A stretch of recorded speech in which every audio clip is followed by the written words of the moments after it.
बारडोली अतीत में कई आंदोलनों का गवाह रहा है और कई स्वतंत्रता आंदोलन बारडोली से शुरू हुए हैं। आज भी बारडोली का पूरा समुदाय एकजुट हुआ और बांग्लादेश में हिंदू समुदाय पर हो रहे अत्याचारों का विरोध किया। बांग्लादेश में हिंदू समाज पर हो रहे अत्याचार के विरोध में आज बारडोली सर्व सनातन समाज द्वारा बारडोली के स्वराज आश्रम से एक मौन रैली निकाली गई। इस रैली का प्रस्थान डॉक्टर निरंजना बेन कलारती द्वारा किया गया, जिसमें सभी समुदाय के भाई बहनों ने इस रैली में भाग लिया। लोगों ने स्वराज आश्रम से चलकर लिमदा चौक तक जाकर बारडोली जिला अधिकारी को प्रार्थना पत्र दिया और बांग्लादेश में हो रहे अत्याचार के खिलाफ विरोध प्रदर्शन किया।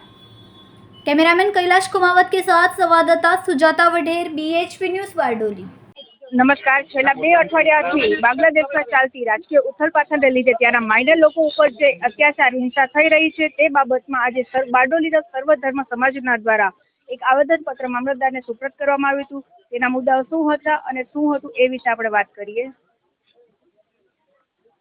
સર, આજે તમે મામલતદારશ્રીને પરિપત્ર આપેલો છે કે જે બાંગ્લાદેશમાં જે માઇનર આપણો વર્ગ છે હિન્દુઓનો, જેના ઉપર અત્યાચાર થઈ રહ્યો છે, હિંસા થઈ રહી છે, એ બાબત વિશે તમારે શું કહેવું છે?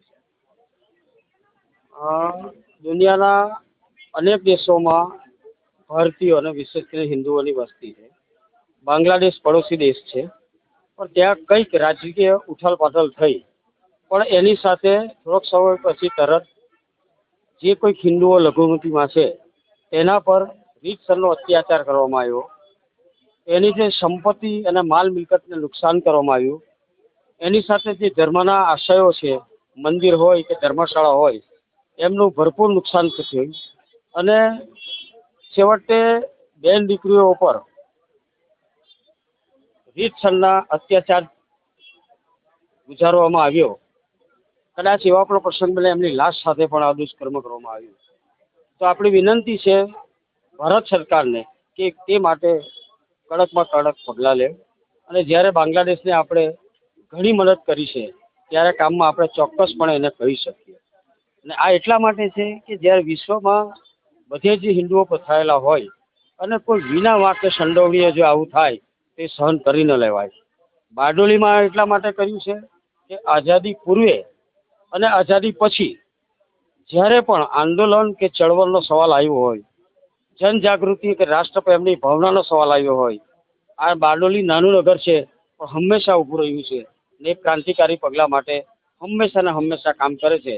ત્યારે આ પ્રદેશના 30થી વધુ સામાજિક સંગઠનો સમાજ દ્વારા સૌથી બધાને સાથે લઈને સમાજ દ્વારા આ રેલીનું એક આયોજન કરેલું અને તે પણ મૌન રેલી શાંતિ રીતે આપણે અહીંયા આવ્યા અને આવેદનપત્ર પ્રાંત ઓફિસર મેડમ શ્રીને આપ્યું છે અને એ આપણા દેશના પ્રથમ નાગરિક રાષ્ટ્રપતિશ્રી અને વડાપ્રધાનશ્રીને પહોંચાડે અને મેડમે પણ કહ્યું છે કે હું મારી મેરે પહોંચાડી દઈશ।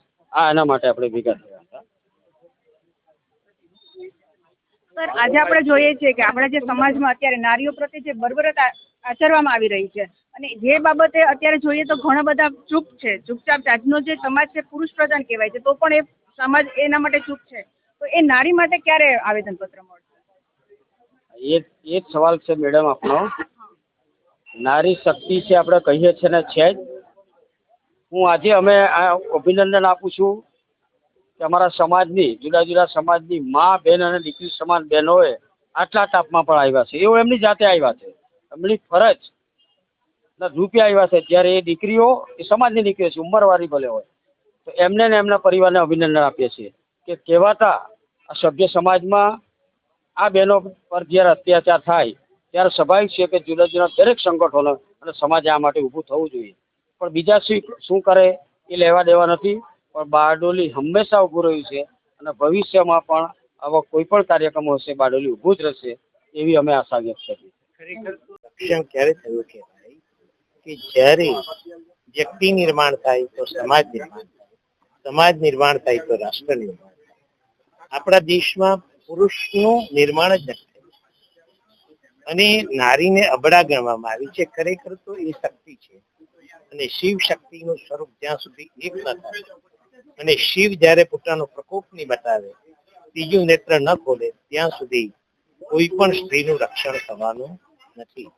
અને આજે ગામે ગામ, ઘરે ઘર દુર્યોધન પેદા થયા છે। હવે રામ શક્તિ પેદા કરવાની છે। આપણા હૃદયમાં રાવણને ઊંઘતો કરવાનો છે અને રામને જાગૃત કરશું તો જ આપણી દીકરી માનું રક્ષણ થશે, તેનું રક્ષણ થશે. આભાર.